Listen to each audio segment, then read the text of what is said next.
Hello बच्चों, let us see the question. Question says a metal salt solution forms a yellow precipitate with potassium chromate and acetic acid, a white precipitate with dilute sulfuric acid, but gives no precipitate with sodium chloride or iodide.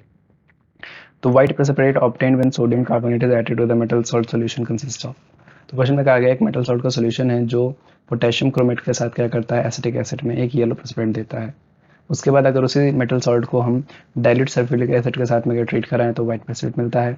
But उसको sodium chloride या फिर sodium iodide के साथ treat करने पर हमको कोई भी प्रेसिपिटेट नहीं मिलता है. तो क्वेश्चन में कहा गया ये व्हाइट प्रेसिपिटेट हमारा क्या होगा.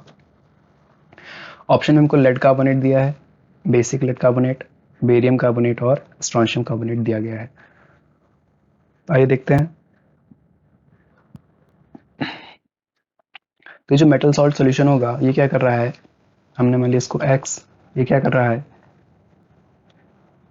ये पोटेशियम कार्बोनेट पोटेशियम डाइक्रोमेट के साथ पोटेशियम का क्रोमेट हमारे पास K2CrO4 है. ठीक है, K2CrO4 है. इसके साथ क्या कर रहा है, ये एसिटिक एसिड है हमारे पास, और इसके साथ क्या कर रहा है, व्हाइट प्रेसिपिटेट प्रोड्यूस कर रहा है. व्हाइट प्रेसिपिटेट प्रोड्यूस कर रहा है, नहीं येलो प्रेसिपिटेट प्रोड्यूस कर रहा है, येलो पीपीटी प्रोड्यूस कर रहा है. देन अगेन इसकी रिएक्शन अगर हम किससे कराते हैं, यहाँ पर इसकी रिएक्शन हम सल्फ्यूरिक एसिड से कराएं. सल्फ्यूरिक एसिड से क्या कर रहा है, व्हाइट प्रेसिपिटेट प्रोड्यूस कर रहा है. ठीक है, तो अगर यहाँ पे हम देखें कि ये जो हमारा एक्स सॉल्ट होगा ये क्या होगा, फिर जो पोटेशियम क्रोमेट के साथ रिएक्ट करता है तो ये हमारा होगा बेरियम कार्बोनेट होगा. हमारा क्या होगा, ये बेरियम कार्बोनेट होगा.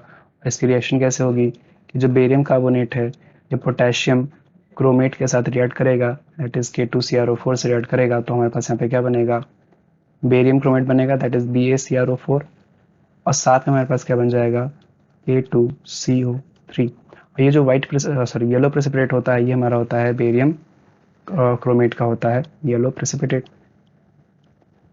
ठीक, तो एक रिएक्शन तो ये क्लियर हो गई हमारी.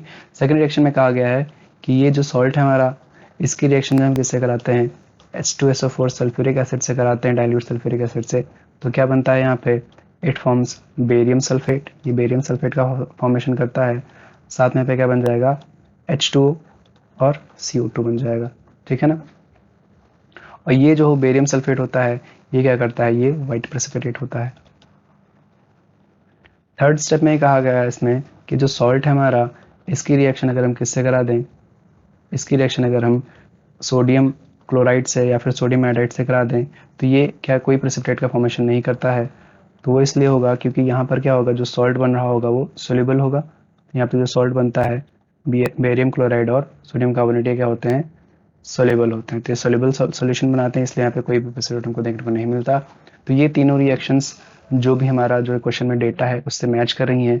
यानी कि जो हमारा सॉल्ट होगा, जो मेटल सॉल्ट सॉल्यूशन जो हमको मिला, जब हमने उसमें सोडियम कार्बोनेट मिलाया था तो जो सॉल्ट मिलता है हमें वो क्या होगा, हमारा सोडियम कार्बोनेट होगा. तो option C will be the correct answer for this question. I hope you understood. Best of luck.